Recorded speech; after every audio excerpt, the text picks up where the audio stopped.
लोग देखेंगे कवित 5 number chapter है भूषण, लिखे हुए हैं भूषण है, कवि चैप्टर का नाम है कवित। तो इस चैप्टर को मजेदार से हम लोग खत्म करेंगे। वैसे भी तो हमने 4 चैप्टर का मजेदार से खत्म किया ना, हाँ, तो इसे कहते हैं। तो यहाँ का सबसे पहला लाइन है, वैसे सबका भी जो है ना यहाँ पर जो लैंग्वेज लिखा हुआ है ना अलग लैंग्वेज में, हम आपको हिंदी में बता रहे हैं भाई साहब।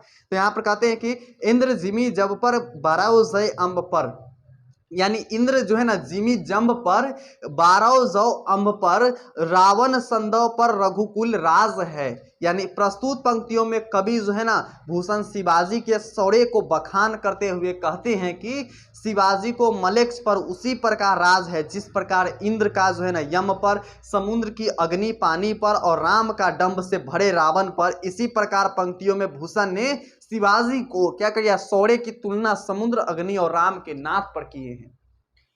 कुछ समझे? नहीं समझे? चलिए बताते हैं, हम आपको समझाते हैं, ठीक है। तो क्या होगा, चलिए बताते हैं, हम आपको समझाते हैं। तो यहाँ पर कहते हैं कि समुद्र की, देखिए जैसे कि होता है ना मलेक्ष उसी प्रकार होता है, जैसे शिवाजी जो है ना बखान करते हुए कहते हैं कि शिवाजी का मलेक्ष पर जो है ना जिस प्रकार जो है ना क्या है अपना जो है ना हक है, उसी प्रकार जो है ना इंद्र का यम पर हक है, समुद्र की क्या है तो अग्नि पर हक है, अग्नि और पानी पर, राम को डंभ पर हक है। इस प्रकार से कहते हैं, इस लाइन का हिंदी मीनिंग हुआ। आगे कहते हैं कि पवन बारी बाह पर शंभु रति नाह पर, पौ बारी बाह पर शंभु नति रति नाह पर, उसके बाद जौ सहस्त्र बाहु पर रामदीव राज पर। यानी इसका मीनिंग होता है शिवाजी का मलेक्ष पर उसी प्रकार राज है जिस प्रकार हवाओं को बादल पर है।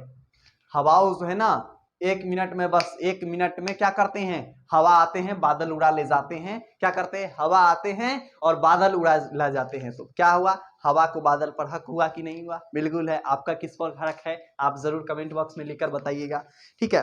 कहते हैं कि भगवान शिव का रति के पति पर, क्या समझे? नहीं समझे? चलिए, भगवान शिव का जो है ना रति के पति पर है, जैसे कामदेव पर है, और परशुराम का सहस्त्र बाहु पर है, ठीक है। आगे कहते हैं कि इन पंक्तियों में भूषण ने शिवाजी के शौर्य की तुलना हवाओं और परशुराम के साथ की है। तो जो ई पंक्ति है सेकेंड वाला पंक्ति बा ना, ए में क्या कैले बा शिवाजी जी की तुलना हवाओं के और साथ में परशुराम की जो है ना तुलना कैले बा, ठीक बा, समझ गए ना। चल आगे बढ़ अगला हम लोग का लाइन बा कि में कहता कि दावा द्रुम दंड पर, चीता मृग झुंड पर, ठीक है, भूषण बिटुंड पर जैसे मृगराज है, ठीक है। यानी शिवाजी का मलेक्ष पर जो है ना जंगल की आग की वृक्ष और डालों पर है, जैसे कि जंगल जो है ना क्या करते हैं तो आग का वृक्ष और डालों पर है ना, उसी प्रकार चीता को हिरने के झुंड पर है। जैसे चीता जो है ना क्या करते हैं, हक किस पर जमाते, जहां पर हिरणों का झुंड होता है उसमें से एक खाने को मिलता है उससे, है ना। हाँ, इसी प्रकार हो जाएंगे। तो किस पर, चीता को किस पर, सॉरी क्या हो जाएगा, चीता को किस पर हो जाएगा तो हिरणों के झुंड पर हो जाएगा, है ना। हाथी पर सिंह का राज है। इन पंक्तियों में भूषण ने शिवाजी के शौर्य की तुलना जंगल की आग पर, चीता पर, सिंह पर यानी शेर पर क्या किए हैं तो साथ में किए हैं। किसको, ये सबको क्या किए हैं तो शौर्य की तुलना किए हैं, ठीक है। आगे है तेज तम अंश पर, कन्हा जिभी कंस पर, यो मलेक्ष वंश पर शेर शिवराज है। यानी शिवाजी का मलेक्ष पर उसी प्रकार राज है जिस प्रकार उजाले को अंधेरे पर, उजाले को अंधेरे पर, जैसे कि उजाला है ना पूरा इजोरिया है, क्या है इजोरिया है, उसमें क्या है तो अंधेरा पर जो है ना वो दोनों का राज है। उसके बाद कहते हैं कि कृष्ण का कंस पर राज है, कृष्ण जी जो है ना अपने मामा कंस पे राज है। उसी प्रकार इन पंक्तियों में क्या किए हैं शिव जो है ना तुलना किए हैं किन पर तो उजाले और कृष्ण पर किए हैं, ठीक है। अगला लाइन हम लोग का है, यहाँ पर पार्ट 2 है, पार्ट 1 समाप्त हुआ है, ठीक है।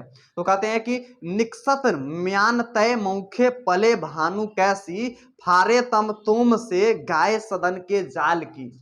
यानी इस लाइन का हिंदी मीनिंग क्या होता है भाई साहब बताते हैं हम। कभी कहते हैं कि छत्रसाल की तलवार जो है ना म्यान से इस प्रकार निकलती है जैसे पलंकारी सूर्य से उसकी किरणें निकलती है, तथा वह गेंद अर्थात हाथियों की जाल को इस प्रकार तितिर वितिर कर देती है जैसे सूर्य की किरणें अंधेरों को कर देती है। भाई साहब बड़ी खतरनाक लाइन है, नहीं समझे हम आपको समझाते हैं।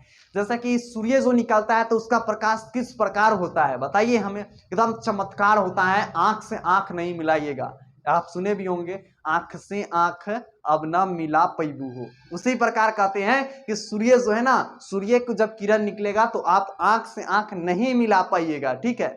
उसी प्रकार जैसे निकलते हैं ना किसका तलवार, यहाँ पर निकलते हैं यानी कि छत्रसाल की जब तलवार निकलते हैं म्यान से ना, तो ऐसा लगता है क्या करेगा, ये पूरा जो है ना सूर्य का जो है ना किरण निकल रहा है तलवार जब निकालते हैं। और वह जो है ना हाथियों का जो झुंड होता है, हाथियों का झुंड इकट्ठा, बहुत सारा हाथियों का झुंड, उस पर इस प्रकार चलाते हैं कि पूरा तितिर बितिर कर देते हैं, बस यूं ही सेकंड में।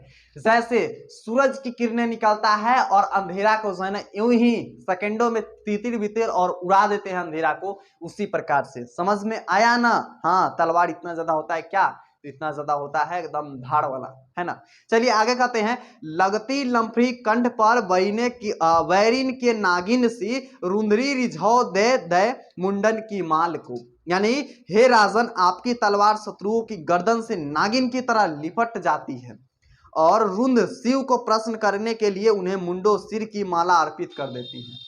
जो कहते हैं कि हे क्या कहते हैं, हे राजन। राजन के मतलब पहले के जमाना में होता था राजा, क्या होता था, राजा होता था, ठीक है। तो पहले के जमाना में राजन का अर्थ होता था राजा। तो कहते हैं कि हे राजन, जब आपकी तलवार निकलती है ना, तो क्या करती है, यहाँ पर नागिन की तरह, जो शत्रु यानी दुश्मन होते हैं ना, उसे नागिन की तरह लिपट लेते हैं और बस क्या करते हैं, तो शिव जी के जो है ना रुद्र के प्रश्न कर देते हैं और बस मिनटों में गला में पहनने के लिए इतना ज्यादा क्या कर देते हैं, तो यहाँ पर माला की तरह जो है ना, मुंड के मतलब होता है सिर का, जो है ना अर्पित कर देते हैं गला में माला पहनने के लिए।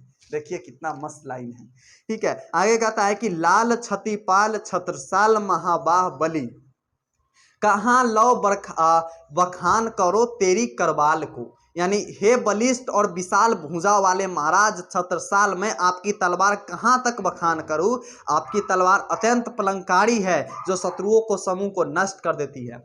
जब आप किसी को बड़ाई करते हैं ना, तो क्या कहते हैं उसको, यही कहते हैं ना कि आपकी कितना बड़ाई करो, हमको बुझाइए नहीं रहा है, हमको समझ में नहीं आ रहा है कि आप कितना बड़ाई करें हम।